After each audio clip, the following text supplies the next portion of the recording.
Liberal Currents presents Half the Answer with your hosts, Caitlin M. Green and Trent R. Nelson.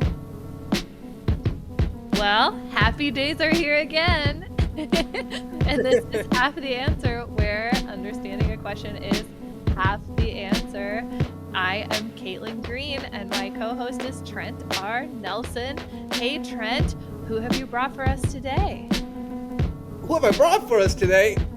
You! I brought you today, and we are going to be talking about, well, equivocation, is what I might call it. What would you call it, Caitlin? What have you been seeing in the discussion concerning the rights of trans individuals, which is, of course, a topic we've gone into quite a lot here on Half the Answer. What have you been seeing in terms of the discourse?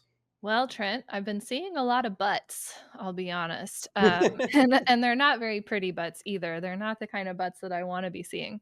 Oh, Um, yeah, so we're here to talk about the article that I put out on Liberal Currents a little bit ago called Showing Their Butts. And it's about the ways that people today who are in the business of forming public opinion, or politicians also, are using this kind of posture of being so compassionate and concerned and definitely interested in preserving the rights of certain groups of people.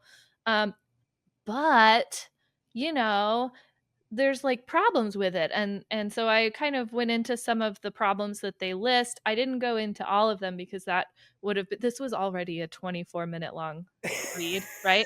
So it would have been super mean of me to like also go into like electoralism and stuff, but we can talk about it today because, well, you know, we I got also got the back end because I also got the text messages as this thing was being boogied on. And so yeah, the evolution of this you saw my piece outline, right? is really, really awesome. And and again, it begs the question, well, why would people find a problem in trying to make people's lives better, to support human rights for individuals? How could Right. they find problems in such an altruistic and noble motive? Well, Trent, to work on this article and to conduct my research on this kind of discourse, I relied on two primary books to help me understand. The first one was Hirschman's Rhetoric of Reaction, Right. which goes into how reactionaries justify their opposition to some kind of public, progressive gain Right. without coming out and just saying like, because I don't want you to have it, right? Because that would make you look bad. um, and I also was looking at David Harker's book, Creating Scientific Controversies, because in the Right. case of trans rights, a lot of it is an appeal to scientific controversy. And then when I was Right. looking at other issues like immigration, without talking about like biology, they still do kind of appeal to the same sort of arguments that are in that book. So those were the two books I Climate was looking change. at. Yeah, climate Climate change change is does the one. same thing, right? Right. Yeah. Right. So Harker's book specifically talks about climate change and the arguments that have come up about climate change. He talks about the cigarette lobby. He Right. talks about opposition to like AIDS, help for people who are suffering from AIDS and help stopping the spread of AIDS. And he doesn't really get into trans issues because of probably the year the book was written. Yeah, of I'm not course. going to assume that his sympathies don't lie with gender rights, but so I just was applying all of that to what I was seeing with the trans rights conversation. Sure. So yeah, the pattern that I mostly saw was people saying, I really think that trans people are legitimate and they are deserving of all the rights we can give them. However, But we cannot be giving them rights that would endanger the rights of other people, for example. So that would be Hirschman's thesis of jeopardy. Yeah. So that's the idea right. that like if we move forward on this, it's gonna throw out some kind of gain that we've made in the past. Right. So you got your TERFs that are like women's rights. You can't just throw out women's rights. If you let Right. trans women do sports or use the bathroom where they want to use the bathroom, that's actually a danger to women and our hard Right. fought sex-based rights. You No, know? absolutely. And you hear this argument, the men want to control another space, right? Yeah. It Mm, it really, really unpleasant, really, really grotesque, and yet yeah. it does betray what you're saying, right? Mhm. This notion.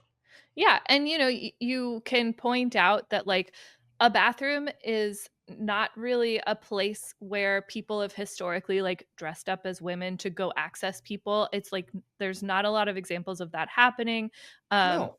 and it's just like not a common vector for sexual abuse or anything like that. And set aside that like strangers just generally are not a vector for sexual abuse in any large capacity, right? It's mostly people and I people in mean, your family and like, you know. but bathrooms are also, generally speaking, all gender use. Mhm. They're not honestly gendered. Yeah, That's the strange part. You go into somebody's house and it's the all-purpose restroom, yeah, right? You go to a different place and we have this strange thing where it's like, why do we suspect that everybody who goes into the bathroom is like secretly horny? right. Like they're probably just trying to use the restroom. Yeah, like, I'm trying to think about where I have gone where there really is, like, a boy and a girl door, right? Maybe, like, restaurants. There's one at the zoo, at the Oregon Zoo. Yeah. But, like, at our local playgrounds and things, it's just bathroom, bathroom, bathroom because 'cause they're each single use, Right. right? And Right. even in those gender segregated ones, it's a stall where you actually do your business, right? You're gonna close the door, unless you're, using the urinal, but I wouldn't know anything about that. Uh, they don't have those in the bathrooms that I usually enter. So, yeah, so the idea that you're somehow in danger in the bathroom because a trans woman wants to use it is a bit silly, but we do know of Yes. examples of cisgender women going into the appropriately marked bathroom, getting harassed, even getting attacked, sometimes getting beaten up because somebody thought that they were actually secretly a man, right? Right. That happens, and that is a direct result of this impulse to, like, police the women's bathroom. Right. And when you ask somebody like a TERF or somebody who's using this kind of thesis of jeopardy argument, what you get back is either silence or you get, I think it was like Kathleen Stock, who was like, well, that's just collateral damage for justice. Like, that's just what Right. we got to accept. Sometimes Right. a short haired lady's going to get beat up in the bathroom. Like, And I it's don't know. also For as me, I don't wanna believe in an ideology that's gonna get me to sometimes a short-haired lady gets beat up in the bathroom. I find that kind of horrible. no, absolutely, but it's like we spoke about with Evan, I believe, Evan Urquhart, right? It's like it's this progressive drive to define, even in a more organized realm, what is a woman, right? Yeah, And now it becomes like, well, it's all right that we beat up the short-haired lady because like she looked like then somebody who shouldn't be in here, right? we And all have to it's police the bathrooms. We what does gotta. that mean? What does Yeah, that mean? yeah. We don't actually have to police the bathrooms because if somebody's acting creepy, regardless of gender, you can do something about that. That is already not allowed, right? Always a function, right? Yeah. And so, you see somebody like peeking under the stalls or whatever, you get to go tell security regardless of if it was a man or a woman, right? So there's no real reason to be policing gender presentation, right? No, Uh, of course not. so that's the like women's safety in the bathrooms or the changing rooms, and my dear friend Katya Team, I don't actually know how to pronounce her last name. TMA. she she got really attacked for suggesting that, like, maybe there's a lady in your, like, gym or spa changing room and she has a penis. It is actually okay for you to see it. It's not going to hurt you because you're in an area where changing clothes is what the activity is, which means that nakedness is expected. And what kind of body you have should not enter into that kind of Right. Right. into that the math that you're doing for like what's okay and what's not okay, right? But I think we've become hypersensitive as a society to nakedness. Hmm. Which is a strange dichotomy because we also do have a great deal of pornography in the society, and yet we are still uncomfortable. You know, you go into a dressing room and people like avert their eyes, as you just noted, even when everyone has the same similar private parts. Hmm. And it is this strange thing, whereas you noted, this is the function of the place. Yeah. Like, it's not a sexual thing Right. to, You're in to a be room where naked. changing clothes is the stated activity. Like, this is a changing room. Yeah, and so, she said, like, it's really not in and of itself a traumatizing experience for, say, a child, a girl, to see a man's penis in a situation where everyone's just changing clothes, right? And, also to see a woman's penis. Like, it's whatever. Right. Because and children, like, if you haven't raised them to be on alert about this kind of thing, they will not react as though something, like, ridiculous has happened, right? Right. Um, and that's the natural kind of knock-on effect of teaching kids correctly about things like consent, right? The Right. things that are okay and not okay to do in front of you or to your body are not actually related to the gender of the person that you're interacting with. It just, like, Right. that's that doesn't need to be a part of it. Um, but we have this kind of idea that sort of cisgender women don't do that sort of thing, right? Right. That, like, they don't take advantage of kids or that they don't, assault people or, that simply isn't true, right? We know that that Absolutely. isn't true if we really look at, what happens, right? Statistics bear that out, Yeah. that women assault other women, other men, Mhm. Children. children, just like men, just like humans, right? Yeah. It's almost as though it's a human symptom instead of a gendered symptom, right? Right. And so the logic that they're following, which is that, like, trans women are not really women, they're actually men, which I can assume means that they follow the, like, aggression patterns of cisgender men. Um, Right. that logic breaks down if you realize, first of all, that women are capable of committing crimes against children and they're capable of sexual assault and they're capable of other kinds of assault and abuse. Right. And if you think about the actual relative rates of committing these kinds of crimes among trans women versus cis men versus trans men, like, you just can't make that argument based on Right. reality. You have to do it based on leaps of logic like that, where you define your terms ahead of time so that it justifies your conclusion.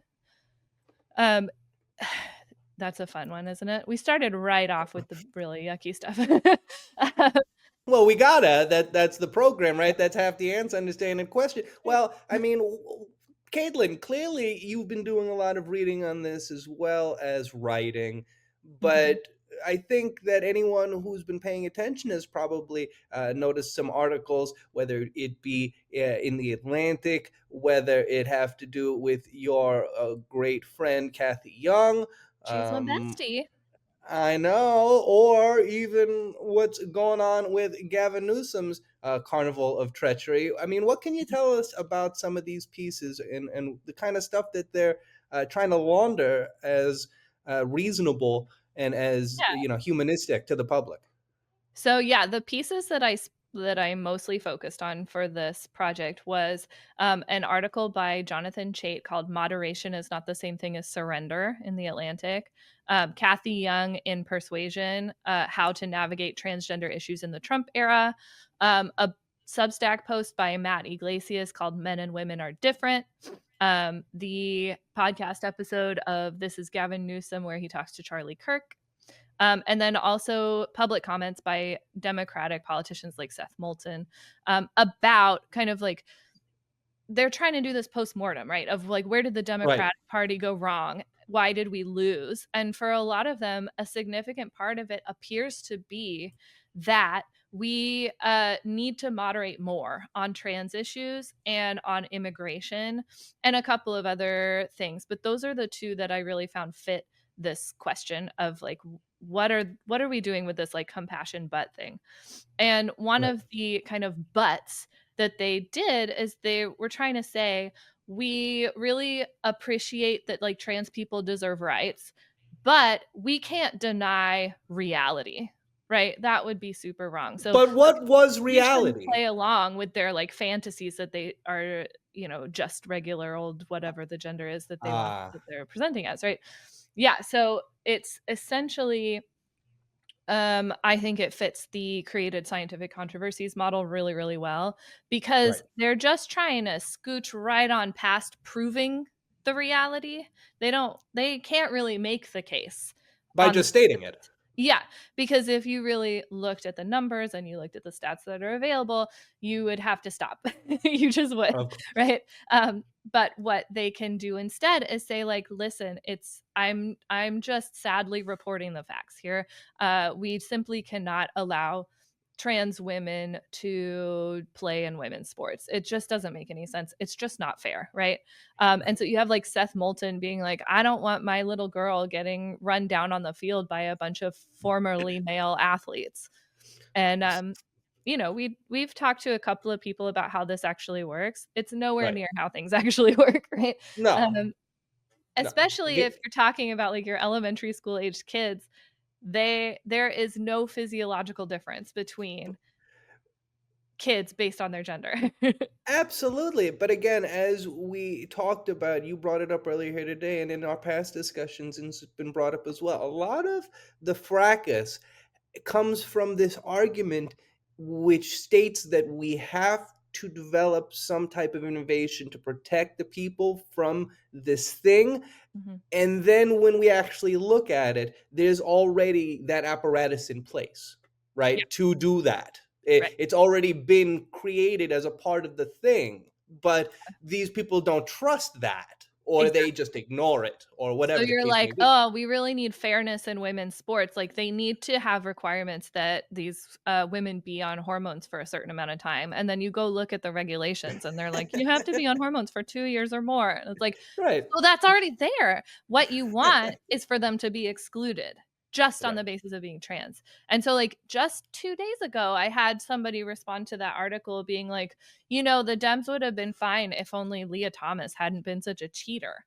And it's like, listen, they told her she needed to play on the men's she needed to, race on the men's swimming team until she had been on hormones for at least like 18 months or 2 years or something. She had been on hormones for 2.5 years when she Right. switched over to the women's team. She was Right. already way beyond any research's parameters for what would make you a fair competitor based on the idea that like trans women are somehow advantaged, right?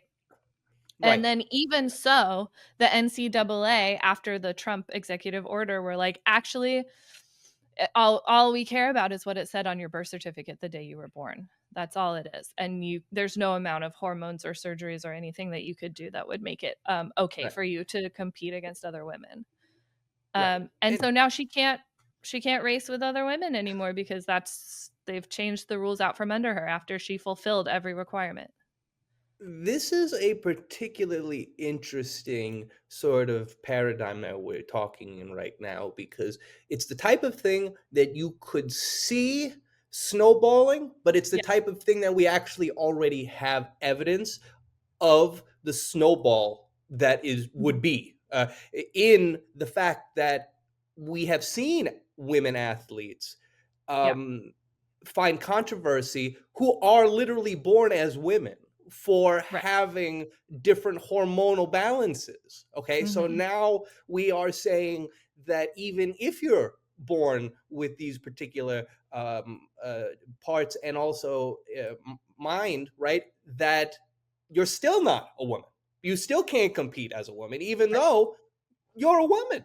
And so it begs the question of how we're not seeing that by excluding these people, it's a slippery slope to, again, what Vic has talked about, what Evan talked about. Yeah. They don't want women playing sports, they don't want women doing any of these Right. They simply don't. Right. And so things. what ends up happening, just like with the bathroom thing, cisgender women or women with some kind of intersex condition end up on the chopping block over it, right? And so you get what was that? There was one example from the Alliance Defending Freedom episode of John Oliver where the Yeah. everybody rebelled against this trans girl being on the team because it was clearly unfair. She ended up being cisgender. She was just really good at the sport. Like, um, like that's what ends up happening as well. It's Right. not just that trans kids get excluded from an activity that's really important for their development and for their social cohesion and for their mental health and for their bodily health. Like exercise is so Right. important. All of that matters so much already. The icing on the shit cake here is that cisgender women who have short hair or are too good at a sport end up also getting discriminated against because they might be transgender. It's totally out of control the way that kind of ends up happening. And there's examples in the article that I put out where like it's a little girl and she's getting screamed at by somebody's uncle or whatever, or dad, because like she's got to be a boy. I want a genital check on that child. Like, no. But this was already sort of baked into our social mind frame Mhm. in expressions that you heard growing up, right? Yeah. She plays like a boy, Yeah. right? That She works like indicates a that girl. right, those indicate a certain idea about what these mean towards the prowess of Yeah. the individual, right? And this Right. betrays our societal biases. Again, it's predicated on this faulty assumption link, right? Where you're like, Right. well, boys are better than girls at sports and also chess and poker. Like there have been controversies in those. Right. So boys are better than girls at that. So if a girl is too good at it, she must be a boy, right? And like and the reverse of that argumentation is, boys are better than girls at sports and chess and poker. Therefore, a trans girl who I believe is really a boy must also be too good at sports and chess and poker to compete with other girls. It would not be fair. What does that say about your opinion of girls, right? It Exactly. says that you think that we're naturally inferior. Mm-hmm. And Absolutely. if you're really going to fight for the right of girls to remain inferior, I'm not going to fight on your team. That's not a fun team for me to be on, and it Right. doesn't follow from the evidence. It's simply an assumption. Absolutely. Absolutely. And again, uh, this is the underlying that we have all of these individuals who believe that they are fighting to protect children, to protect young girls, to do this, do that, when the reality is that this is a slippery slope towards ever greater discrimination Yeah. against their own daughters. How about you let us experience a little bit of a challenge? Like if you really think trans girls are going to trounce us every time, let them try. Right? um Also, I think that it is very silly to be policing young athletes as well, no matter who they are, right? It's kind of like what Evan said. Like we can go all like poor us as long as we want. That's not gonna get people excited to Right, sort of like fight next to us, even though it might be true. What right, we also need to be pointing out is that like kids should get to be kids. Kids should get to play sports. Kids should get to be free, right? And right, so if you are introducing this storm cloud of surveillance and invasion of privacy and physical invasion and assault at times, like with these sort of genital check demands, what you're doing is killing all of the fun and the excitement of being involved in sports and getting to compete and getting to do to like improve yourself and all the things that kids really need. It's truly right. freedom. Like let us have our freedom, right? No, absolutely. And I would dare anyone who has a memory to sit in their chair for a moment and think back to being a child Yeah. and think back to playing with all of the children. And Yeah. what you have to end up remembering is that not all of the boys always beat all of the girls. Yeah. Uh, it was because that's the nature of children, as Right. we talked about with Vicus, right? It is this It Yeah. doesn't matter when they're children. They're just all normal, running around doing their thing. That's the nature of That's their children. We job. should Right, and Yeah. it serves not only the mental and the emotional and the physical purpose, but it serves the social purpose. It Mhm. serves the purpose of getting to know children, of getting to know how to Yeah. function, of getting to know how to not get angry when you lose the baseball game, right? That's a valuable tool in the rest of the Right. world when you get cut off by a car on the highway, you Yeah. know? Oh, yeah. All of the stuff you have to learn from sports that I guess I learned, I don't know, I didn't learn the sports part, so, um, the other thing that really surprised me, actually, because it's not in these articles, was the public response, because people like, more than one person has said, like, "Well, that's just silly because where are all the trans men doing well in sports? There aren't any. Trans men don't do sports." And I was like, "Well, that's, like, a very obviously false statement, right? There's Right. lots of trans men who are in doing sports. At least one has been in the Olympics. Like, it's a matter of public record that, like, trans guys do sports, right? And that they're Did you not watch the Olympics? well, Like honestly, right? No, I just watched the Australian break dancer. Sorry, I forgot about the rest of it. But, like Oh, that's a ray gun reference here. mhm, There we yeah. go. We've made it. No, you never accuse me of living in the past. I'll make references to however long that was ago. Um, that yeah, so the these kind of statements that are, like, easily fact checkable, right? All you gotta do is fire up your Google or your Bing or your DuckDuckGo or whatever and be like, "Trans male athletes?" Question mark, and you'll find, like, lists of them, right? They Right. exist. So that was really bizarre to me that people are just like, "No, there's no such thing." It would be like being like, "There's no such thing as a moose." Like, I have seen a moose. Uh, right. They're like the hippopotamuses of North America. They kill a lot of people Yeah, they each are year. so much bigger in person than I thought. I learned on Right. a trip to Wyoming. I also saw moose in Wyoming. Yeah. Yeah, really tripped out. It is the type of argument which does not have a curiosity to it, Mhm. because the Yeah. curiosity might destabilize the reality, and the Yeah. reality is what we're trying to preserve more than anything is So, our yeah, preconceived notion, right? you can either do your question begging thing of like, well, trans women are really just men and men are better at sports, therefore trans women are better at sports, don't ask any questions.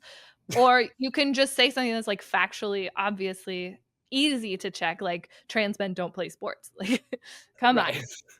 The other thing that I wanted to go back to, I think based on something you said, was, we can go on and on about the science of transition and hormones and how it impacts your athletic ability. We do that with Vikas. He did it in his article for us. It's been, I put a short thing in my thing, like Right. the scientific consensus is pretty strong there that you don't have an inherent advantage based on being a trans woman, especially if you've gone on hormones for 18 months really is all it takes, 2 years for some like very small changes, but in Right. terms of your athletic ability, you're good to go after a year to 18 months. So you can go as hard as you want on that and get into the nitty gritty details. However, I think that it does sometimes make us lose sight of the fact that sports are a cultural practice, right? Mhm. And so you do actually have to take it on a case by case basis of like what actually counts as fairness at each individual level and at each individual sport. What are we actually Right. trying to prioritize? Because if you're an elementary schooler, my first priority as an educator would be, did everybody get to be on the field? Like, it's not like, Right. who's got the edge, right? It's literally, did Right. every kid get a chance to get their heart rate up and like, practice knowing the rules and things like that. But our society, our particular society, does not, and it's obvious to when you actually think about it for a moment. We have boys sports and we Yeah, have girls sports, right. but where are the co-ed sports? Yeah. Where are they? It's Well, at the young levels and it, then it's it's after at that. the young level.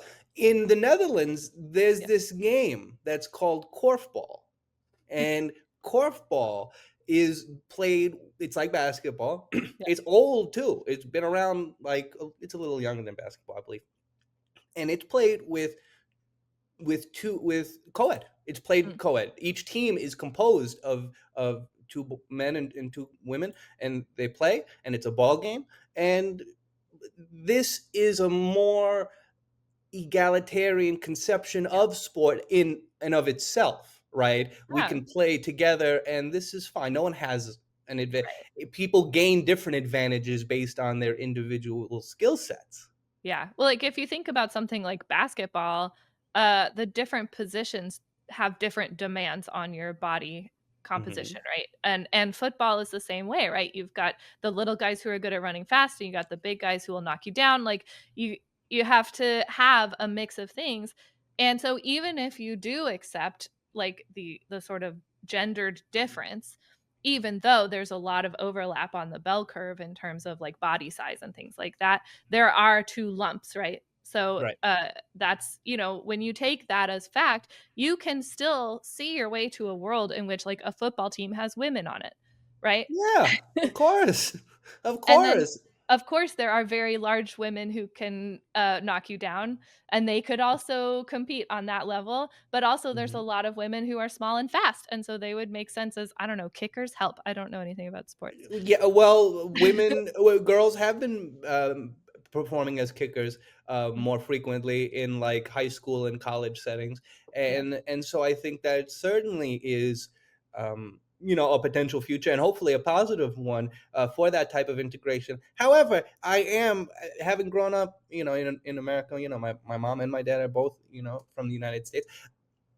I don't think anyone should be playing football, actually, Oh, yeah, because that's okay. it's like the car accident game. Yeah. And, Well, anyway. you've got football players like, NFL players being like, "No, I'm not letting my kid play football." Have you seen all the brain damage that happens?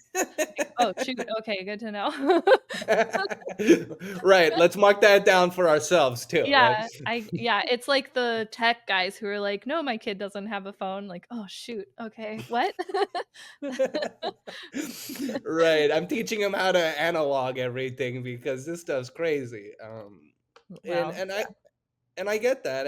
And I think that, returning back to our discussion, Caitlin, Mhm. there is this fear of the unknown, right? There's Yeah. this fear of what we don't know. And by asking questions, as you noted in that second circumstance where we're not just like trying to play semantics with our Yeah. words, right? We're simply declaring that our sort of psyche is not prepared for this innovation, for this possibility.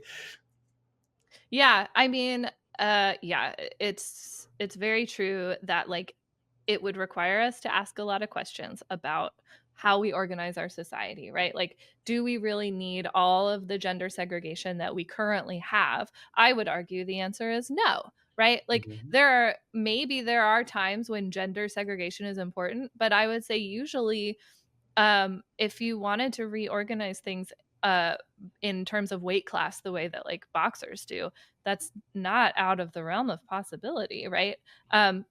And it would also give some like smaller men a shot at being very good at some kind of other sports than boxing, right? um, so why not do it, right? um Right. and when it comes to bathrooms, right? Like, do we ever really need a men and a women's room? Not really. It's actually easier to just have a single uh area, and then you close off the actual like pee pee poo poo parts. Like that's fine. We can just do that, right? Um Yes.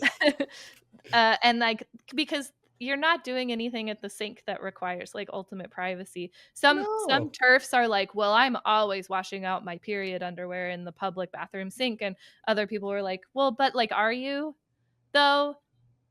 Really? Because I've never seen it happen, right? Like I've never been in the public bathroom and been I've like, got a oh, lot of questions for that and there's person. the lady washing out her underwear. Like, good thing there's no men in here to see that. Like, that's not a thing.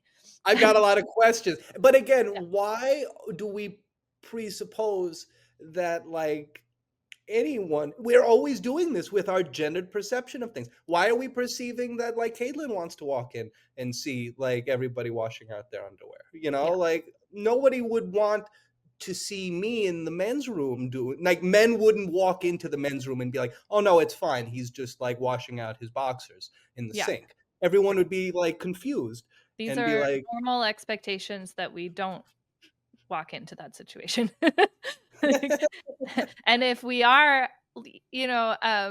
if something bizarre is happening in the bathroom, then you deal with it as it comes, right? It's not a violation of my rights, for a man to see me washing out my underwear in the sink. no. It's a weird moment, maybe, but it's not gonna kill me. And it's not like It's a circumstance. You deal yeah, with it, and you're like, "Oh, okay, clearly yeah. something's And happening." Like, I just simply don't believe that we need legislation to ensure that it never happens.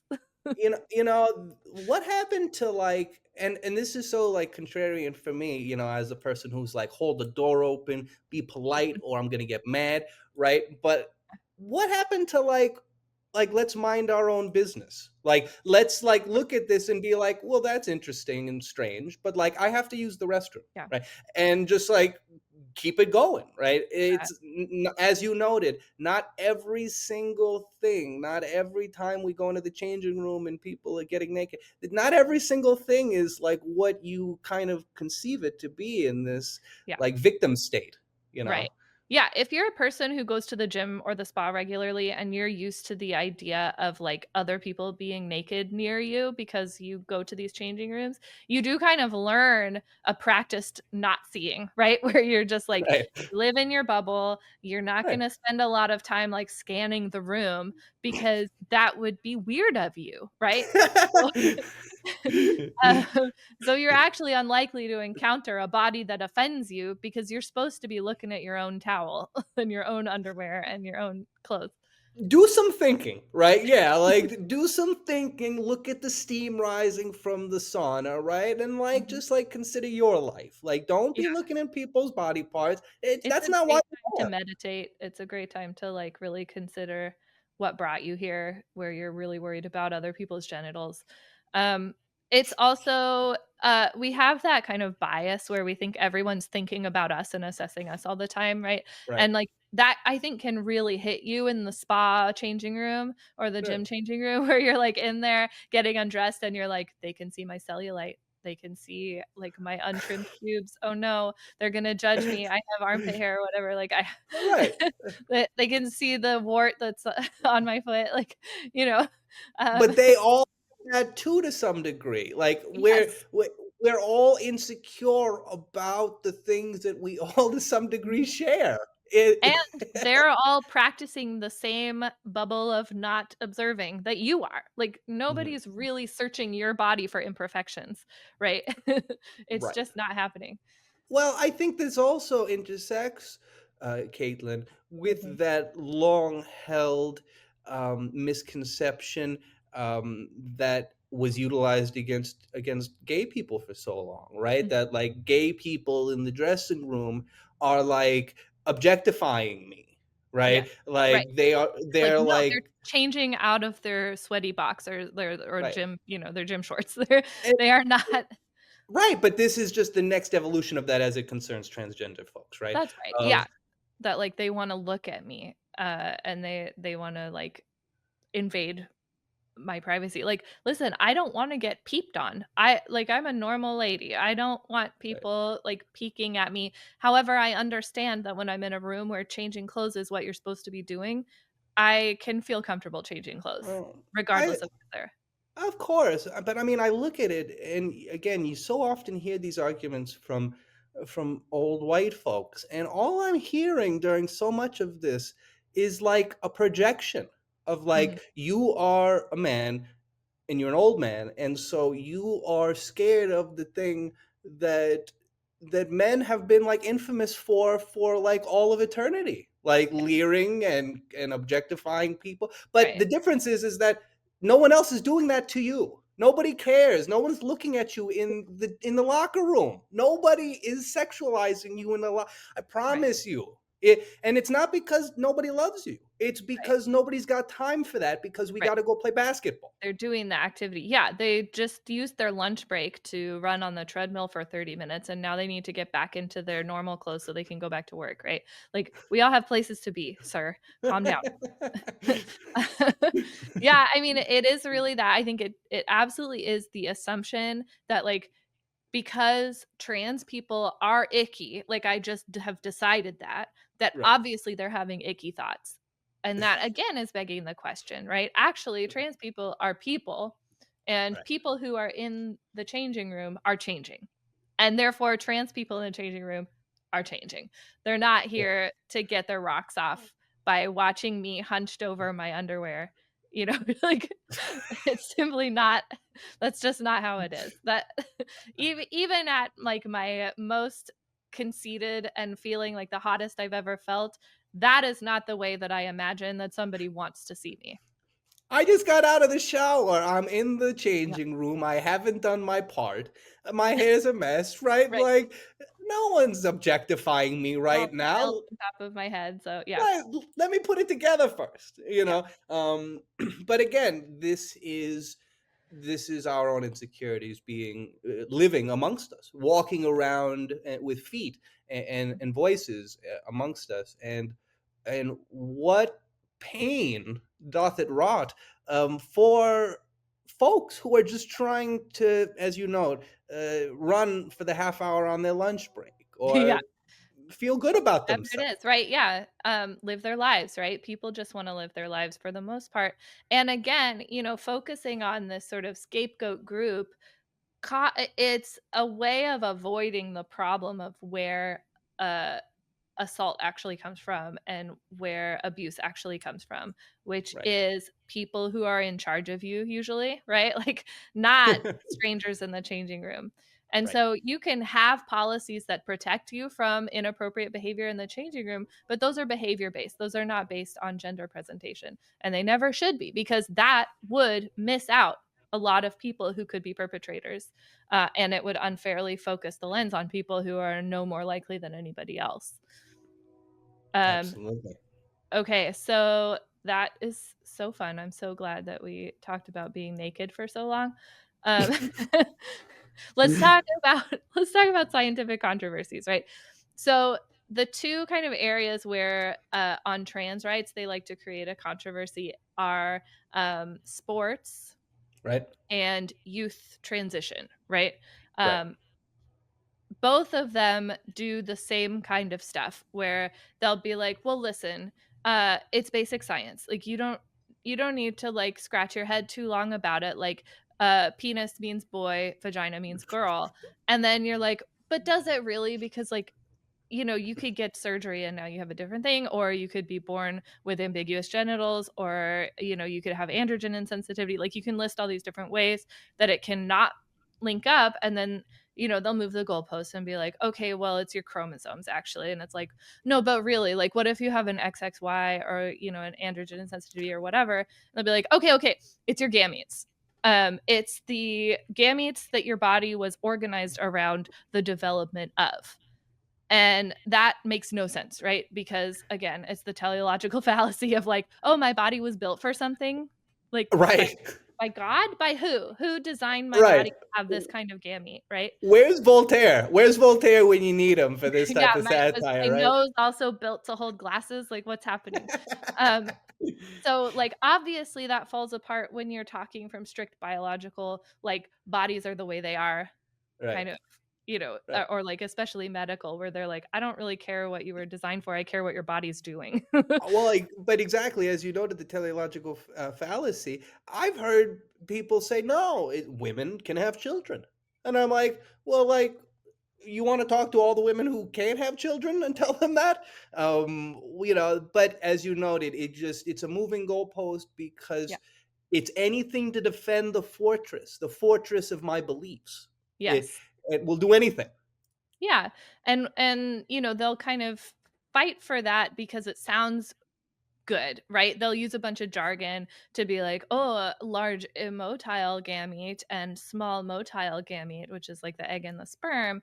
And it's Right. like, that's very cool, but that is like not what makes me a woman, Right. and it's not what makes you a man, right? There's so much Right. else that has happened in my body and in my life Right. that informs what I am in terms of woman or man or something else, right? And they'll also do this kind of cherry picking with experts. This is a classic tactic of trying to create a controversy, right? Right. You can get a doctor to tell you that smoking is actually good for you, right? Because for whatever reason, that doctor is willing to forget the things that they learned in medical school long Right. enough to get your check or whatever. You Right. can get a biologist to say that human beings are irreducibly complex and therefore can't have evolved from single-celled organisms. Um, and you can get a biologist or a psychologist to say that trans men and trans women are immutably the gender that they were assigned at birth, and that actually saying something was assigned at birth is scientifically wrong, that they were Right. actually observed, right? Um, and that Right. it was like some immutable reality. You can get somebody to say that. It might have to be, an ex spider biologist, but you'll get a biologist, you know. You know, So when you think of like this immutable reality that they conceive of, you're like struck by like this like eternal penis, right? Like who must live up in the sky, right? And that is like we're penis.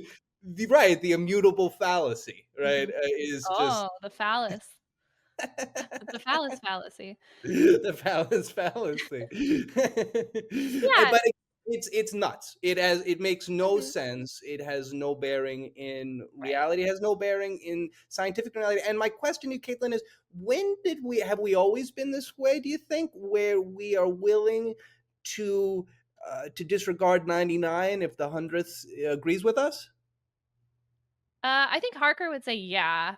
It's like some human biases that allow us to do this. So, for example, one of the reasons why this works is that somebody has credentials, and so they are representing a member of the scientific community, and they Right. can tell you, look, the fact that I exist and I'm saying this is proof that the scientific community is not in consensus about this question. And Right. even though 99.9% of scientists will say, actually, we are, this guy can be like, but here I am, right? Right. And we have this bias to look for the marked case, right? The thing that Right. is unique. And so when we have a sea of yeses and one no, our eye is drawn to the no. That's just Yeah. natural, right?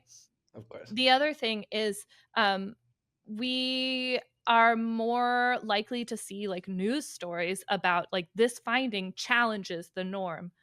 Uh, so, Sure. there's not going to be a news story that's like another story found the thing again. It's no one's clicking on that. Like, Well, and more that is researchers said the thing is true. right. Oh, And, cool. but that is a problem in itself, and we Mhm. won't get too much into the media. But that is a problem in and of itself. If all the media reports is when somebody got arrested for something, well, Right. then the reader might conceive that all that gets done in this community is that people get arrested all the time, and that is not true. And yet, as you noted, there is this drive for clicks, right? Yeah. For readers, and readers Yeah. like unfortunate things. And then we also have this kind of tendency toward trying to create a sense of balance in media. So you have your talk show with the talking heads, and the guy is like, I'm talking to one scientist who thinks that trans people should get to be themselves and access medicine at whatever age their doctors think is appropriate. And I have Right. one guy who doesn't, right? Now, this guy represents 99.9% of practitioners and experts, and this guy represents Moms for Liberty. But like, Right. now they're sitting next to each other as two Right. experts on the panel for balance. It gives us the illusion that those two perspectives are equally valid and equally backed by evidence and equally believed among scientists. And that's because um, they're doing balance of perspectives as opposed to balance of amount of perspectives, right? Right. What they Right. should have done if they really wanted the Moms for Liberty presents Colin Wright, ex spider biologist guy, to say that, like, actually, trans women shouldn't be able to do sports, then he needs to be at a table with 300 other scientists who are like, no, they really can. Right? That would be the balance. So yeah, it's the cherry picking, it's the false balance. Um, it is the use of like technical jargon and publishing in sympathetic journals that makes them look like they have scientific backing, right? Um, there's also this tendency to keep bringing up discredited theories, right? So, Right. for the trans community, two of the main ones that they're constantly having to field are accusations of autogynephilia, which is Right. the idea that you're a man who is like has a what we call a paraphilia, right? Who has some kind of like a fetish, and you are so horny about women so much that you want to become a woman so you can be horny about yourself. Um, and so that is a theory that was proposed by some sexologists, and it has been debunked over and over and over again by people who are more qualified to assess the information than the Right. people who suggested that AGP was even a thing, right? And yet you still get, especially British TERFs, calling people autogynephiles, like bringing back AGP, citing the people who coined the phrase AGP or autogynephilia, and because your layperson doesn't even know what it means, they haven't seen the evidence for and against, but they see like some people with PhDs and a bunch of publications under their belt talking about it like it's a real thing, even though Right. it's not. Right. And then Right. the other one is rapid onset gender dysphoria, which is the idea that there are adolescents who would normally have grown up cisgender, but who got sort of peer pressured, experienced social contagion, and decided that they need to be trans based on like influencers and Instagram and TikTok and their friends and like online forums and stuff like that. Right. Again, there is no evidence for rapid onset gender dysphoria, and there is a lot of evidence against it. Um, and the primary papers that talk about rapid onset gender dysphoria as though they are a real thing have been retracted. Um, and the first one was Littman 2019, which it was allowed to be republished, but she needed to explain in the main parts of the article that what she had found was not evidence for rapid onset gender dysphoria existing. What she found was evidence that parents who are not sympathetic or open to the idea of their children being trans believe that it exists. That is Right. a different claim. It does not actually mean that anybody has ROGD, right? Right. Um, and then a recent one was retracted because it was unethical. Um, data was collected without the consent of the people who provided it. So, and you look at it too, the same thing. The subject population is not the teens themselves; it is their parents, and Right. they were found because they submitted requests or comments to a website that specifically is about how like trans kids aren't really trans. So the most biased of biased possible samples, not Right. good science. It just doesn't mean anything. However, it keeps getting laundered, right? Because people are using jargon, people have Right. degrees, people have been published in the journals that are friendly to them. And so it just gets sold to people as though it's a real thing. Absolutely. Well, the manufacturing of consent, to use a term coined by another famous individual Sure. instead, I think that it requires the sort of intellectual basis Mhm. that we all try to cite ourselves, right? And so yes, the fascists have their own think tanks, and they have their own researchers, and they have their own people collecting things. And this is why, I mean, so often in discussions we come back to, as we spoke with Aris, right, Dr. Aris Mhm. Clemens, right, the contextual nature of knowledge, of information, of anything, right? Without knowing things around a topic, we're liable and easy to be sort of tricked Yeah. by stats, by information. Yeah. Um, Right. Something that Harker brings up in the Creative Scientific Controversies book is how the layperson simply cannot perfectly evaluate the evidence in front of them when it's a question of like science or, um, other like kind of statistics based or very specific knowledge that is being generated by people who have been trained for their whole lives to generate knowledge in that style, right? We can't really assess it, right? I do rhetoric and linguistics. I can assess those things. It gives Right. me the skills to look at social science research generally, like maybe a little bit better than somebody who didn't do linguistics. However, I am not prepared to evaluate the claims about, say, climate change.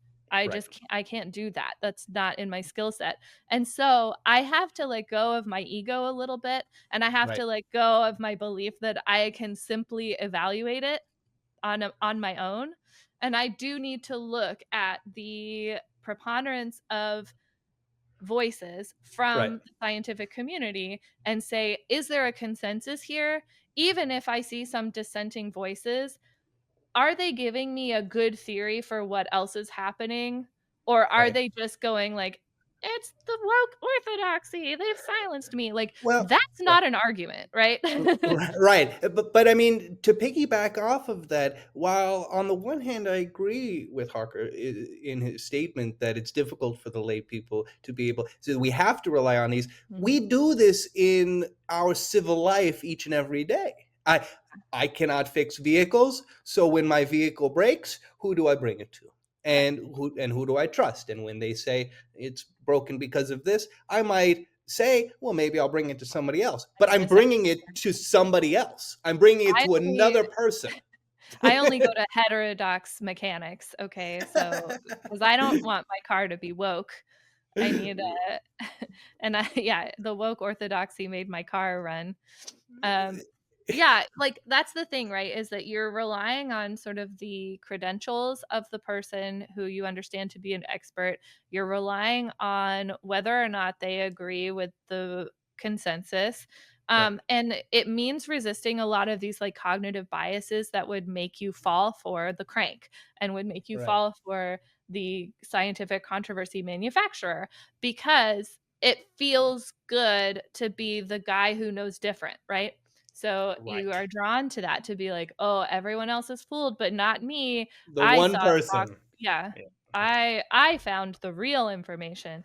yeah, Um, and that is really, really dangerous, that bias, when it happens to a journalist or a politician, because right, they have the ability to sway public opinion and they have the ability to vote on policies that would hurt people.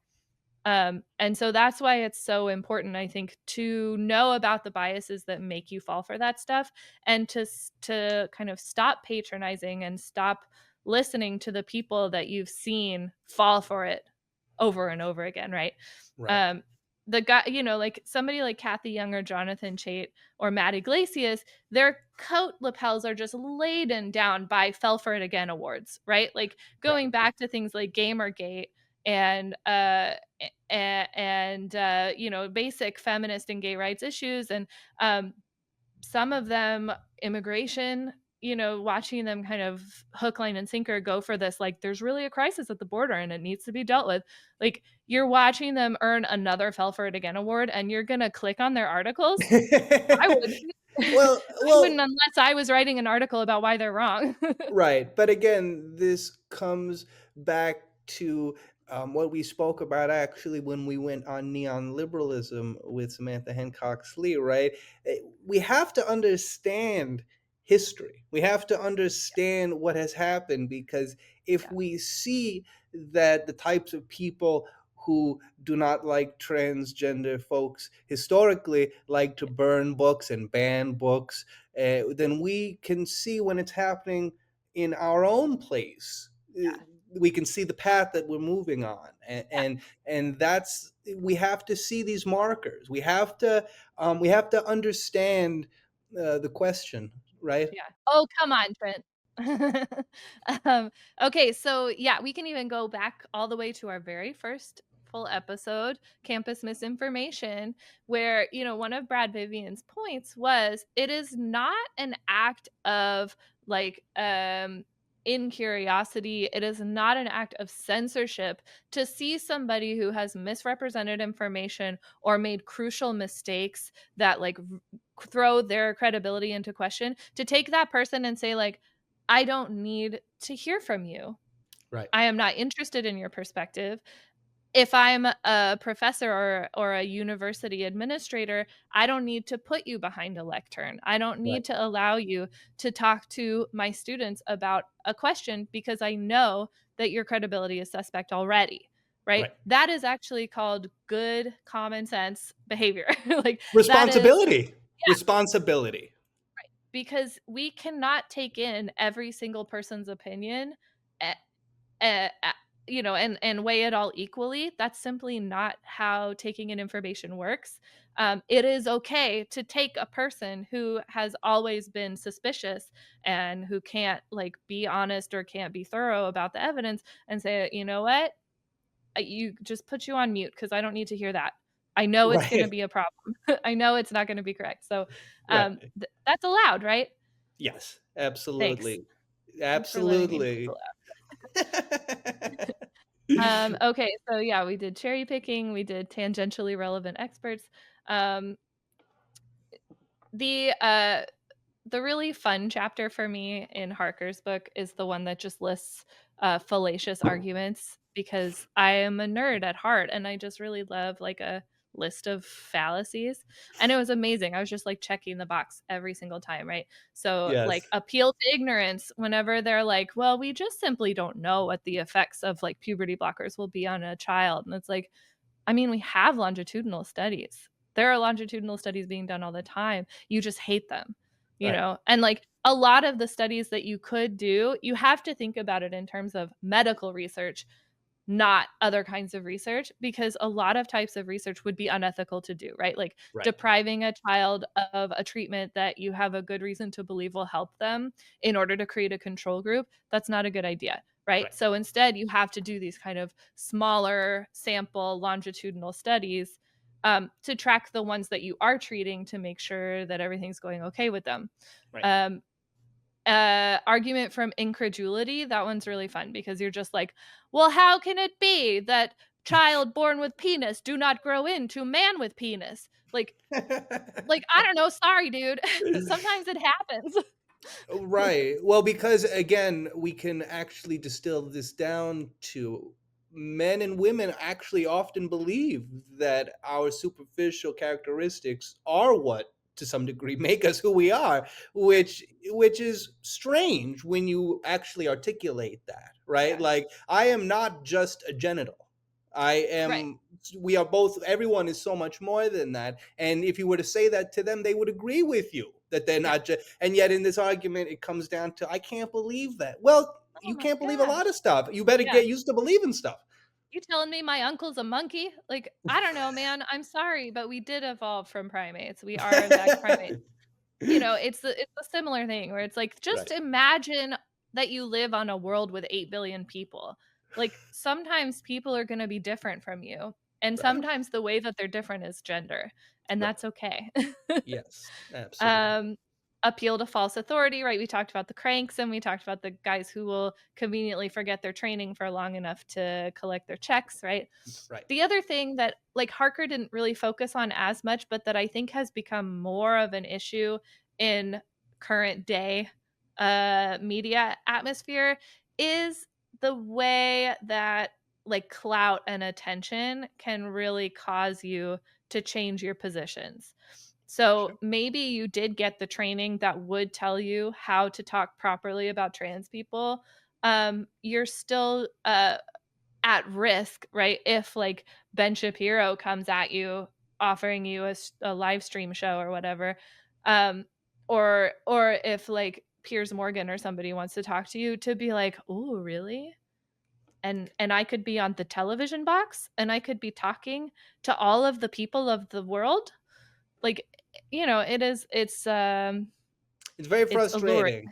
Yeah, it's alluring, but it's very frustrating because you say to yourself, you would disgrace your profession and the thing that you've put your life into studying for Yeah.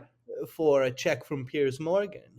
Yeah. Well, But then you have a bunch of people who are like, "Thank God you're saving the planet with your genius." right. And that feels Right. good. Right. Well, because you always can rationalize your ambition as a positive end, right? Mhm.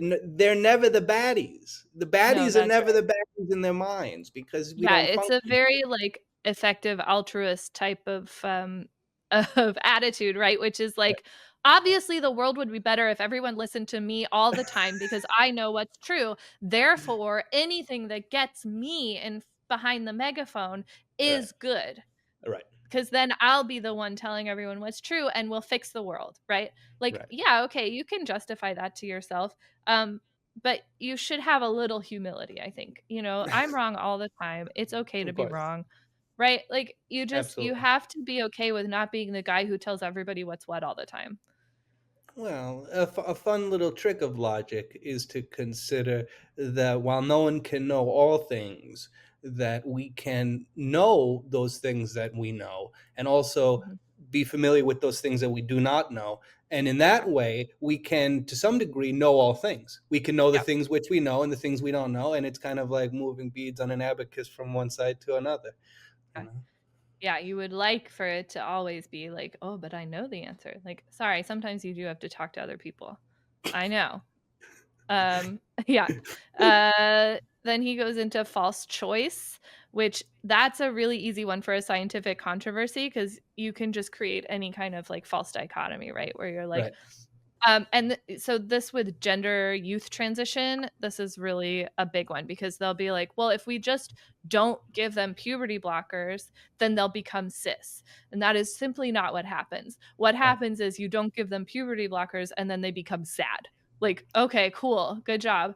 Like now there are unhappy, trans people who wish they could have gone on puberty blockers. Congratulations. Because it is something that I tell everyone in just personal life, right? You want to look how you feel, right? Yeah. And what is always missed in the discussion from the right as it concerns puberty blockers is that once we gain these secondary sexual characteristics and Mhm. they develop more firmly, well, then we do look at ourselves and we do not look how we feel because Yeah. we feel like this is not us. And that Yeah. is a difficult reality to have to fight through. And it's one that isn't taken into consideration the mental health of those individuals. We're so focused, as you noted, on penis or vagina, right? We're not Right. considering like sadness and thought.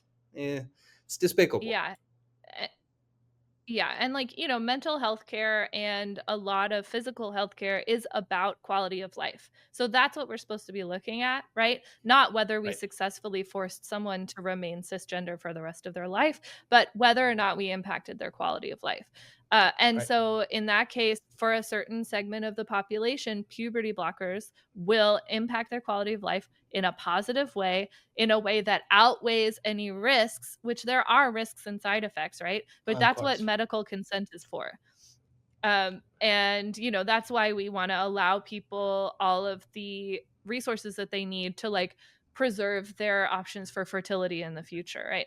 Um, Right, and give them their calcium supplements so that their bone density doesn't suffer too much, right? Those are the main things that right, we're worried about. Those are things that we can address.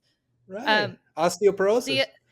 Yeah, right. So it's not just trans kids who need puberty blockers. It's kids Right, undergoing precocious puberty because that is a health risk for them.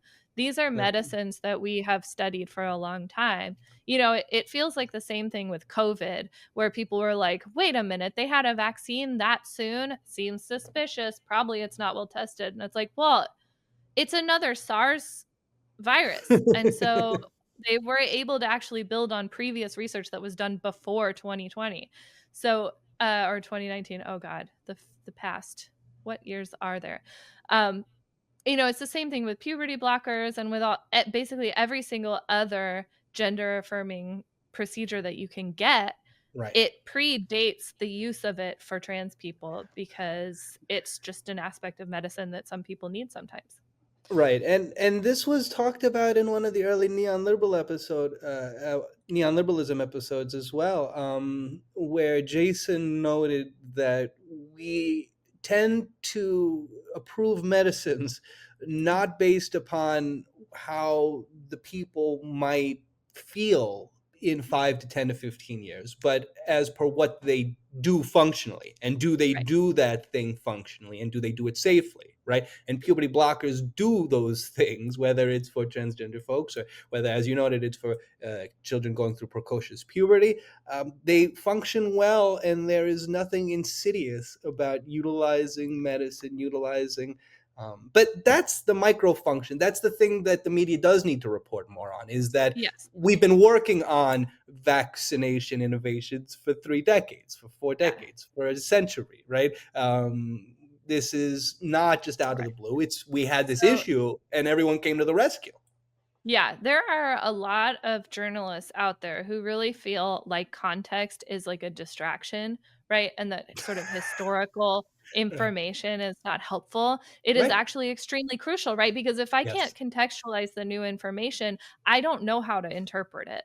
So if you tell me like they came up with that vaccine in 6 months, I'm gonna wonder. And if you then tell me because it's based on an older SARS virus vaccine, then or like it's an adjustment of mRNA technology that's been uh, in progress for a long time, then I feel a little bit more knowledgeable and I am more able to Right. make the choice for myself and my family about what to do, right?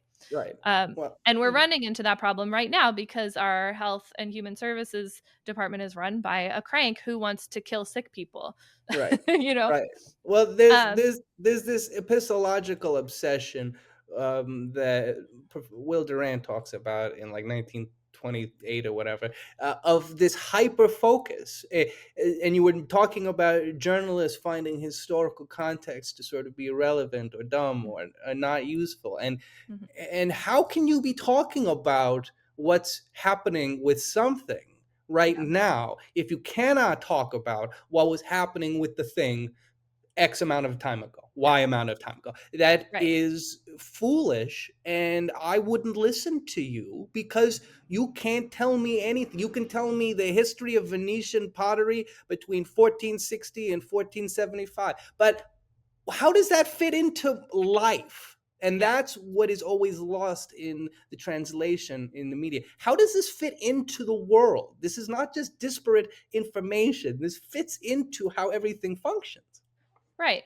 And this kind of this lack of context allows for, if we go back to the question of how to cover trans people and trans issues, Right. there's this weird narrowing of the timeline and a narrowing of the argument about causation that allows them to mislead people. So, on the really far wild end, you have people like Jane Clare Jones saying that like the trans rights movement started in the 90s when, in the US, there's Supreme Court cases going back to the 60s Right. about trans rights. So, like state Supreme Court cases, right? So, it's pretty silly. And you also get even more moderate people like Kathy Young being like, well, with gay rights, they took baby steps and they held our hands and they were gentle with us and they let us understand that like they really deserve rights. Whereas trans people just started screaming at us 2 seconds ago. And it's like, that is simply not how any of that works, right? Like, you're moving too fast and you're being too rude, unlike those sweet, quiet gay people who never threw a single brick. Like, what do you mean? and Get out of here. the ability to diminish the sufferings Mhm. of people by saying, "Oh, like, don't you remember they did it so nicely?" Like, first of all, no, Yes. they didn't do it so nicely, and second of all, countless unnamed individuals suffered Yeah. in sorrow and destitution for nothing. And you'd Right. like to say that that they succeeded because they were sweet about it. Like, Yeah. no, I don't no, really wanna create a situation where 2 or 3 more generations of trans people have to be polite about needing the things that they need while they don't get it, right? That no. doesn't work for me. Um, And, the thesis of Jeopardy is a fallacious argument. You are trying to tell me that trans rights come at the expense of something important. It simply doesn't. Right. You can have reasonable, fair rules that allow trans people to live the life that they want to live to the fullest extent without hurting me, without hurting children, without Right. hurting girls, without hurting gay people. It can happen. And so do not lie to me and tell me that it's going to hurt us when we know that gender freedom is good for all of us. Absolutely. It Absolutely. simply is. And healthcare is good for all of us. And, I want to get really good HRT when I'm going through menopause. And I want trans people to get good HRT when they need it too. Absolutely. Absolutely. And now I'm yelling. Well, um, we've gotten to that point in the program where we're yelling. yeah. Oh, yeah. The part where we yell. Okay, good. Great. I wouldn't want to miss that part. That would be sad. Um, Well, we've hit giggling mhm. and we've hit um, diatribe. So Yep. yes, ranting and yeah, Yeah. yelling. That's This where we're is at the now. podcast where we giggle through the horrors. That's what I'm always saying. Um, Okay, so here's the part whereby all of my theories come together into one, which is that Harker lists one of his fallacious arguments to be appeal to the masses, which is appealing to polling, right? Right. This is a big deal because a big part of those articles that I listed and the podcast appearance by Gavin Newsom, where Charlie Kirk, a seriously extreme far right guy, was like yelling at him about trans issues, and he was just being like, "Yeah, yeah, I get it, yeah, totally." And Right. one of the main points that he brings up is like, this is an 80-20 issue. I don't know why you're staking out a losing position when most people don't believe that like trans women belong in sports or that young people deserve to have gender health care, right? And Gavin Newsom is like, yeah, I know it is an 80-20 issue. Like, we've got no support on it. I don't know why we're fighting on this hill. And the phrase "not the hill to die on" came up so much uh, about these issues, where it's like, no, these are exactly the hills to die on, because they are the places where public opinion, insofar as it disagrees with those things, is incorrect.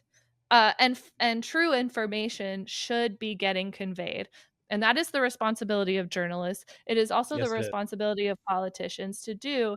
Um, if you're so scared that you're going to lose your audience if you fight for something that you know to be factually correct, then you need to step aside because somebody's going to do a better job. Right. Right. You are you got to pivot. Got to pivot Yeah, to a better audience. Your right. audience should want the truth. If your audience wants lies, then you might be fulfilling their needs, but at what cost to the Yeah, society?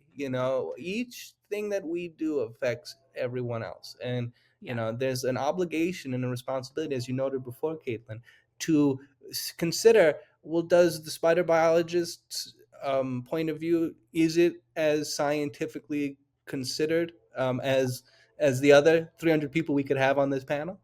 Um, Right.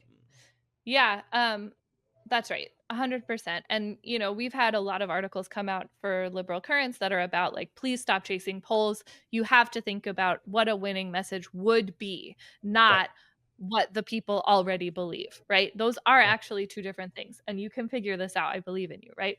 Um, uh, and then another one is the appeal to possibility. This happens all the time with the trans question, because it's like, well, we could be vindicated tomorrow. Like, evidence is going to come out tomorrow. And that is the main argument that the kind of psychotherapists who are against child transition are using, where they will say, like, you watch out because we're going to have a massive wave of transition regret hitting us in 5 to 10 years, right?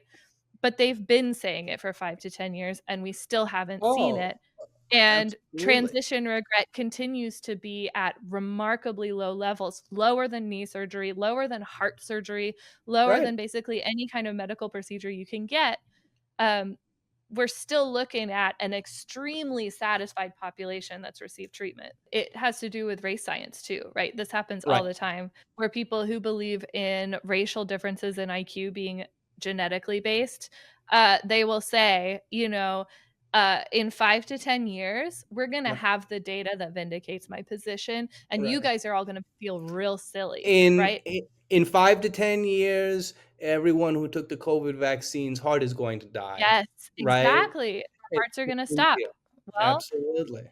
I'm waiting, and right Right. now we've got, RFK Jr. who wants to, like, call CPS on me for giving my kids the vaccine, and maybe I shouldn't be on record saying that I let my kids get the COVID vaccine, but, um, it's already on social media because I was, like, networking with people to be like, "Where can I get them?" Because the pediatric shots always come out later and Right. they're at fewer places, and so, like, parents, every time the shot comes out, are, like, trying to figure out where we can actually access it. Turns out this year, I guess it's gonna be nowhere, so that's fun. Um, Right. so yeah, the idea that, oh well, like we don't have all the information right now, but I trust me, really soon there's going to be just so much evidence coming at you, you're not even going to be able to breathe. You're going to be like, oh my god, so much evidence, I was wrong, oh no, and like, okay, well we're waiting, but it continues to not, 2021 was not the end of the world, or whatever, 2012 right, was not the end Right. of the world. Like, we can keep doing this whole, like, apocalyptic prognosticating thing if we want, but it continues to not bear out, and so I don't really see why I should buy it this time. Yeah, well, it even goes back so far, this Protestant nation of ours, even as times grow more secular in some ways, this sort Yeah, of millennial instinct right, remains in the people, right? To yeah, foresee the end of times. We're so close. It's going to be from the vaccine. It's going to be from the chlorine in the water, or it's going yeah, to be from this, or the transgender people, or the gay people, or da right, da or da da da da da. Da. there's Right. caravans coming at us, and it's gonna be, chaos in the streets. Everybody in Arizona is gonna be dead because of this wave that you're allowing in, and, like, we continue to not actually have an issue with immigrants, Right. uh like, committing crimes at any great rate, or, Right. taking up our social services at any disproportionate rate. Like, we're pretty much good, actually. Now, why would folks, and of course, there are exceptions for the behavior of folks in every which way that we Mhm. can conceive of, but why would folks come to a place that they desperately wanted to come to? They went on a massive migrant train from like the tip of like Chile all the way, right? And it's like this terrible, arduous thing, and you're away from your family, or perhaps you're bringing your family, Yeah. and it's dangerous. You're going Yep. through all these different why would you do that and be like, well, now I'm gonna like make things unpleasant here? Like you do it for the exact opposite reason. Things were unpleasant where I just left. And so I'm Yeah. coming here because I perceive that it's way nicer and I want to be a part of the way nicer thing. Yeah, and so you're gonna put in a really good faith effort to build a life that's respectable, right? And that, like, goes Yes. nicely, is peaceful, right? You're not Right. coming here to, I don't know, deal fentanyl or whatever. Right. But you still have Democrats like Newsom talking about the crisis at the border like it's a real thing, and talking about the fentanyl coming over the border, even though that's not even how fentanyl mostly comes over the border, Right. or comes Well, into the country. but then we get into this other component of the argument, which Mhm. becomes that so often they're frustrated that the people are coming in illegally, but Yeah, then there's like an appeal to the economy and to the yeah, economic negative for them being in here. yeah. And this is a point in the discussion where I always feel like that meme where it's like my grandparents um, hate capitalism, but they call it communism because they don't know Oh, what sure. either one is, right? Yeah, And and it's I so feel that anytime we get into this discussion because it's like, well, they get paid lesser wages and like they undercut the wage circumstance, and I'm no. like, well, Well, like why you should like yell at somebody else for that because that's not their yeah. fault. Like Maybe that if is we ensure that they get the same wages as citizens, then they won't be, doing exactly what you are afraid of. Yeah, right. It sounds like a right. capitalism problem, not an immigration problem. Yeah. So, yeah, we've got, I also watched Gavin Newsom talking to Michael Savage, Ugh. um, which he's like a far right guy, right? So Yeah. again, thanks Gavin for having this guy as your guest. And yet again, the guy just goes on like diatribe after diatribe, and Newsom is there like, he's making that face, that really, really annoying face that he makes where he's like, you're making a good point. Don't like it. So yeah, Michael Savage goes off complaining about his taxes because he lives in California, right? And he's like, "Oh, I pay 16% in state taxes," and Gavin Newsom's like, "No, you don't." And then Savage is like, well, on top of the normal rate, there's a millionaire's tax on top of it. A millionaire's tax failed to pass in California. It's not a thing. Uh, and like, so, but he's like, it's not fair that I work and I pay all these taxes, and then the immigrants come over and they take it all. That's actually taxation without representation, right? And Newsom is like, oh yeah, that's really unfair. And it's like, first of all, no, the fuck it isn't, right? That's not Um, unfair. yeah, but like even the Cato Institute is like, well, immigrants they use less, like fewer actual dollars in welfare than citizens do by like a Obviously. lot, right? Immigrants are slightly more likely to use them because they're more likely to be poor. Um, but they are not, like, the absolute number is so much lower. It is simply not a major issue for us in terms of what we're paying, right?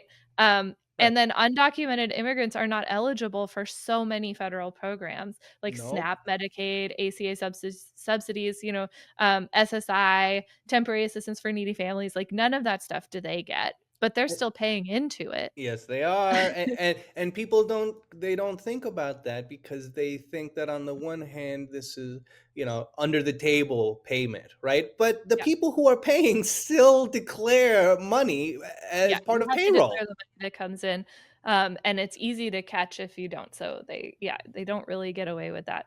Nope.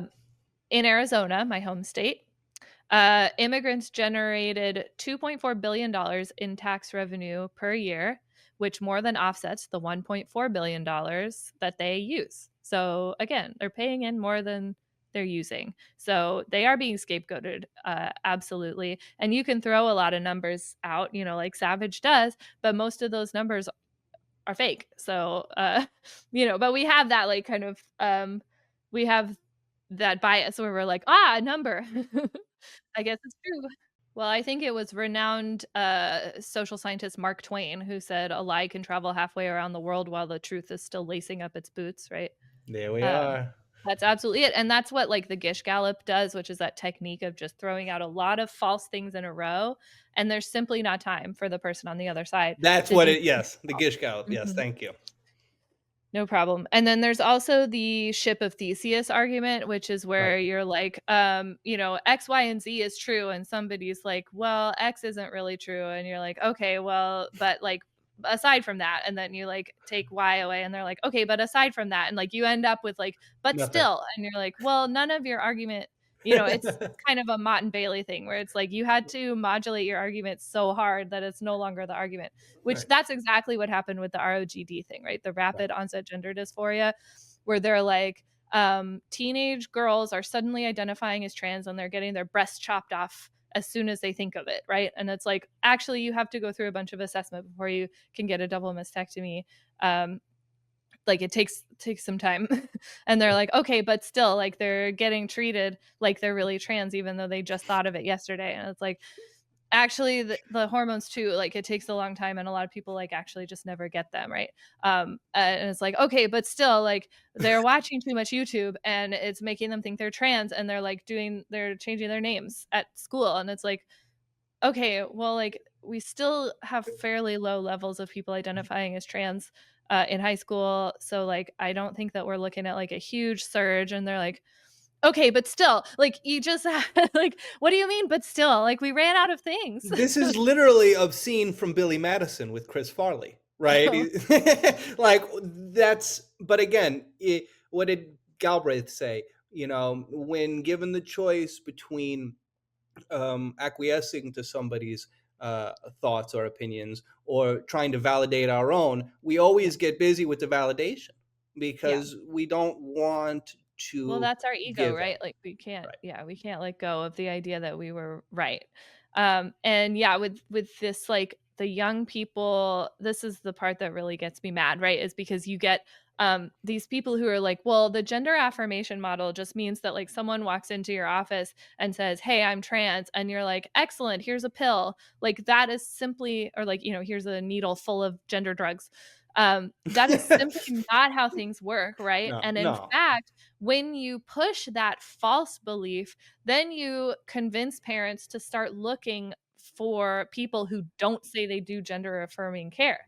Right. But what gender affirming care really is, conferring with the patient, discussing the risks, talking about how they really feel about their gender, making sure that this is really the right move for them, Right. exploring if there's other options that could work to help them to be healthy and happy adults later on down the line. And like sometimes in actually very low numbers, that means undergoing a medical transition.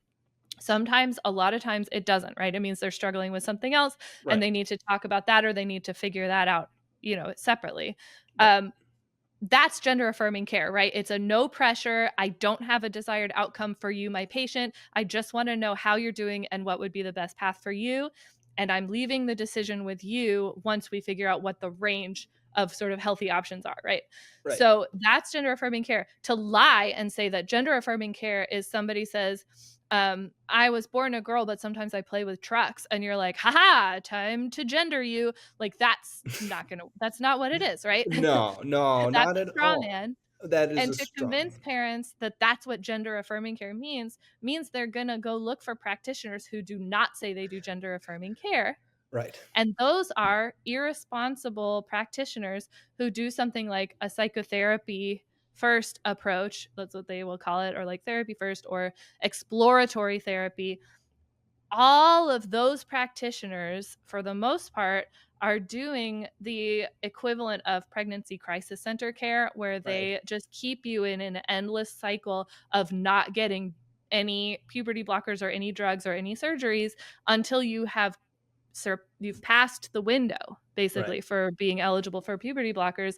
Um, and that's all it is it's just trying to prevent you from accessing the medical care that you might need, and Right. keeping you out of the process that would allow you to explore whether or not it's something that you would need or not. Right. And again, this all very much is people trying to put exact and concrete parameters around what something is, right? But Yeah, in reality, as you so beautifully stated, the sort of journey to understand who one is complex and not able to be distilled down into like step 1 through 2 to 3, etc., etc. It's yeah, all very organic and natural, and it requires, as you noted, speaking with somebody that you can trust, who's a professional, yeah, who has professional insight, who is, as you noted, is not biased, who's not trying to get you to do one thing or another, but is literally just hearing you yeah. and helping you And to that's make hard decisions enough for to get. yourself. In the best of times, that's hard enough to get, is a Right. medical practitioner who will slow down and listen to you and help you consider your options, right? Right. Like, Right. um, I've had fairly minimal interactions with the medical system, but one of my biggest ones was childbirth, right? Where Right. like there's a lot of decisions that have to be made, and there's a lot of rules that you have to decide about, and a lot of tests that you have to get done, and all of this stuff. And different medical staff had different styles that sometimes you really did get like manhandled by somebody who was just like, and here's what we're doing, you Right. know and or ignored, right? So I've had a fairly traumatic experience with medical staff that was ignoring my explicit desires and instructions, and that is not acceptable, right? It's not No. something that we should tolerate for anyone, including me and including trans people. No, no, not at all. Absolutely. And that is a failure. That is an individual failure, but that is also in many cases a systematic failure. Yeah. And it's something that as we continue to do this discussion and go through these types of points, that we're going to find intersecting times where, we're just not acting up to standard. Right. Like we were saying, gender freedom, bodily autonomy, these are things that help everybody. So Right. the framing that, trans rights specifically endanger my bodily autonomy it's bogus. It does not make any sense if you No. really look at the way things work in real life. Like, please join us in the real world where allowing me to be the final arbiter of what happens to my body is the correct way to do things. Yeah. And same for trans people. Same for everyone. I mean, again, imagine a world in which there is like actual like male discrimination in some type of like way comparable to how men discriminate against women. There would be like violence in the streets Yeah. because it's unacceptable, and we are fortunate that everyone else is so kind and pleasant in comparison sometimes, because we deserve that. Our society in so many ways has mistreated people and has allowed for this and has said like, oh, just wait, as you noted, right? Just wait another generation, just wait Yeah. another 2 generations, just wait another 3 Just generations. be patient. You're asking me to let my grandchildren suffer? You Right. think that is a fair bargain? Um, Yeah. Right. no And way. that's what we're being asked to do right now in general, right? It's like, oh, well, you don't have the president that you want right now, but just give it a minute. And it's like, I don't have a minute, right? My kids have a vaccine schedule they need to stick to. They are in the beginning of their educational process. I need to know that they are going to get real information and Right. that they are going to get real medicine. Right. Yeah, exactly. We live in a world in which tomorrow is not guaranteed. And, especially when we start talking about things like gender reaffirming care or Mhm. vaccinations and illnesses. I mean, today's postponed measles shot is tomorrow's funeral. And it's just unacceptable. I know. Now he's talking about polio. Like, are we bringing back the iron lung? What's happening? Like, Ugh. I am not willing to live in that world, and I think most people really aren't. And so that kind of brings me to the last point, which I didn't get to put in the article because the article, again, was already inhumanely long, which is one of Hirschman's other kind of theses, which is the thesis of perversity. Which for whatever reason, every time I type it, I put thesis of perversion and then I have to go fix it. Um, that's just where my brain is, I guess. But it's the thesis of perversity, right?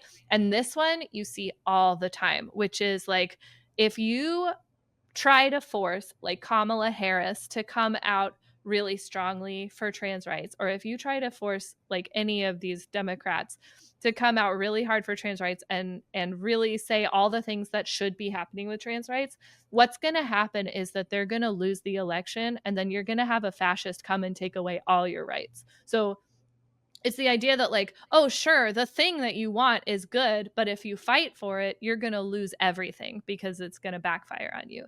Right. Um, and that is, I think, always kind of a false dichotomy argument. Absolutely. And it ignores the possibility that we could actually make the case to people that this is not a thing worth throwing a candidate away for, like, Right. even if you have concerns, because people sometimes do, right? When I'm writing an Right. article like this, I like to reach out to specific people that I know that are like generally progressive but have misgivings about these specific Right. cases of trans rights to see how convincing my argument is to them. And if I can get them on side, it goes in the article, right? Right. So so this is like if Chuck Schumer's version of the Baileys was real people. Like, I actually took it real. So Oh god. yeah, so that's kind of how I do it. And so that's how I know that these arguments actually can work, and Right. that you can get a population of people not to throw you away just because you think that like trans kids deserve health care, or trans women can play sports fairly, or incarcerated trans people should get to have health care, because you locked them up and prevented them from getting it themselves, right? Right.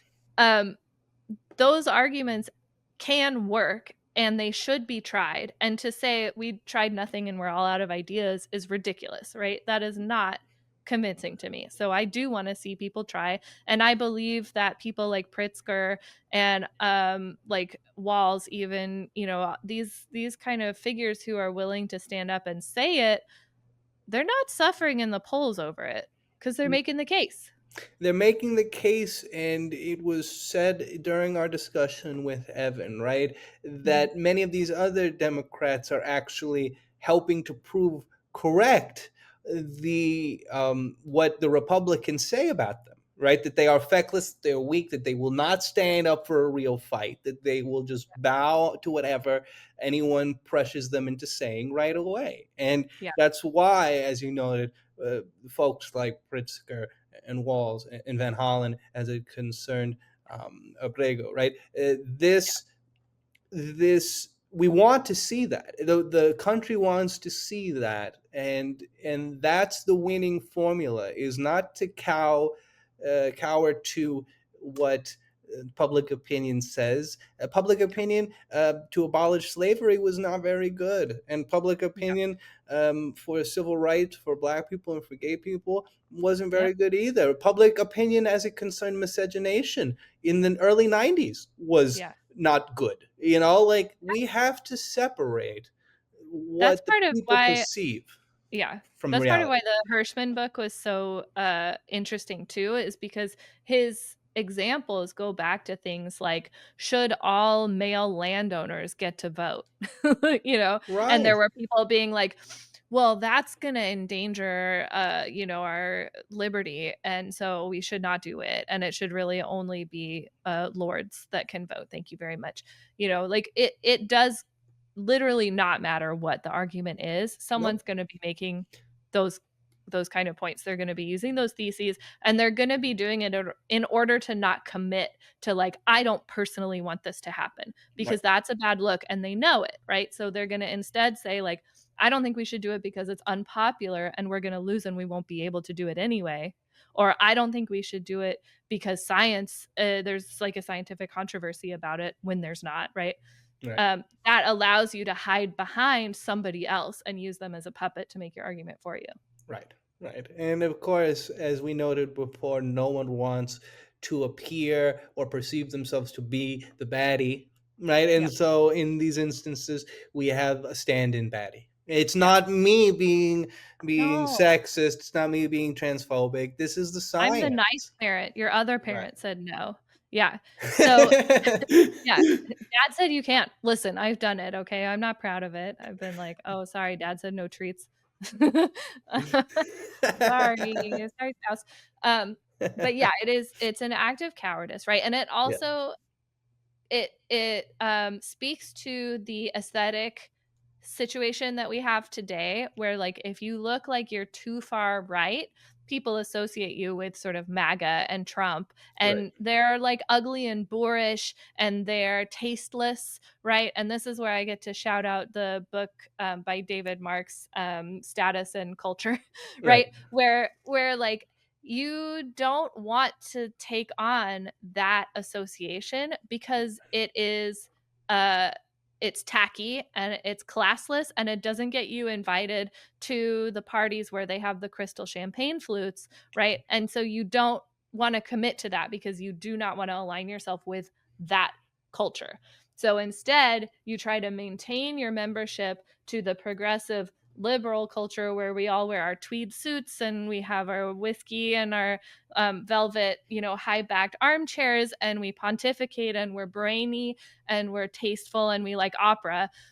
And so you can stay there and be like, listen, I love trans people as much as the next fella. However, Right. I just have these concerns. Right. Instead of being over in the group being like, I don't want trans ladies in the bathroom, damn it. Like that, that guy sucks and everyone knows it. So you have to live over in the nice area with the and flutes. and this transcends this particular discussion. I mean, the head of the Southern Caucus of Democrats during the early to mid 20th century, Richard Russell, he browbeat so many of the outward racists Mhm. in that caucus for embarrassing them. Okay, Yeah. you are embarrassing us by going out here and screaming the N word and saying this and saying It's that. too much. You've got to refine your message so Yeah. that we can get more people to agree with Right. us, because they're Or never like going to Lake agree with your Atwater. nastiness. Yeah.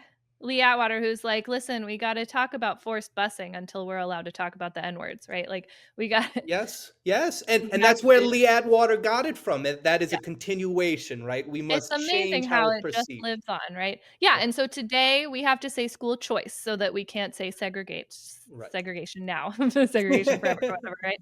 We have to, Yes. yeah.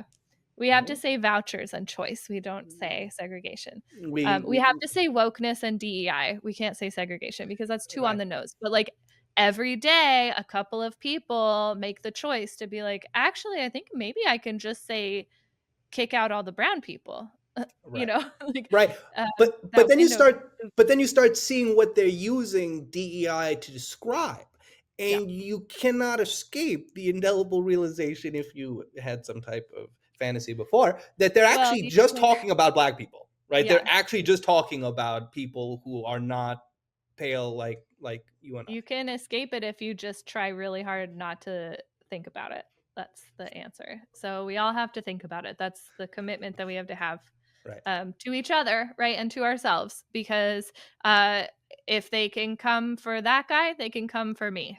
It's just I'm further down the list, but there's a list, and we're all on it. So we all have a responsibility to each other to protect each other's rights, not just because it's a good thing to do and empathy is actually not toxic and it's not suicidal. Empathy is a good thing to have, Yeah. um, but also because like selfishly, it's gonna impact us. It's already impacting us. So Right. yeah, we gotta shut that stuff down.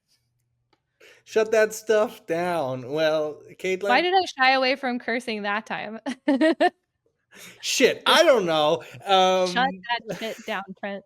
There we go. Shut that. Well, I think it's time for us to shut that down, Oh my Caitlin. What do gosh. you Yeah, this think? is an extra long episode because it's just the two of us yapping. Well, see, this is the good part. The people are finally going to get to realize what meetings between us are like. Um, Yeah. they're long and they're fun and they're full of giggling and text messages. Well, And there's no guest whose time we have to respect. and we don't respect our time, that's for sure. Caitlin, thank you so much for your contribution in Liberal Currents recently, the written piece. It's butts that we don't want to see. Showing butts. Why don't you go read the essay on liberalcurrents.com? Really cool. I mean, obviously, Caitlin, before we leave, we've got to understand the question. Because understanding the question is half the answer, no? That's correct. That's what I've come to understand. Hear it here first, folks. We hope you have a wonderful rest of your day. We'll catch you real soon. Bye. Bye.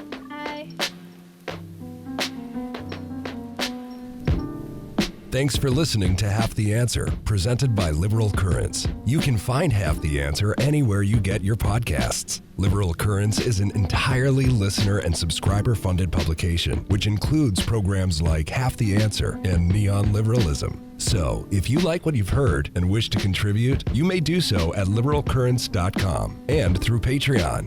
And remember, understanding a question is half the answer.